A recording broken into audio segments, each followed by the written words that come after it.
Updating your payment information on Robinhood is a straightforward process. Follow these steps to ensure your account is up to date. Step 1. Open the app. Launch the Robinhood app on your mobile device. Make sure you are logged into your account. Step 2. Access account settings. Tap on the account icon located in the bottom right corner of the screen. This will take you to your account settings. Step 3. Navigate to payment information. Scroll down and select banking or payment methods from the list of options. This section allows you to manage your payment information. Step 4. Update your payment method. Choose the payment method you want to update. You can add a new bank account or edit existing information. Follow the prompts to enter the new details. Step 5. Confirm changes. After entering your new payment information, review it for accuracy and confirm the changes. You may need to verify your identity for security purposes.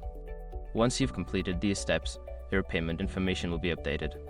Make sure to check back periodically to ensure everything remains current.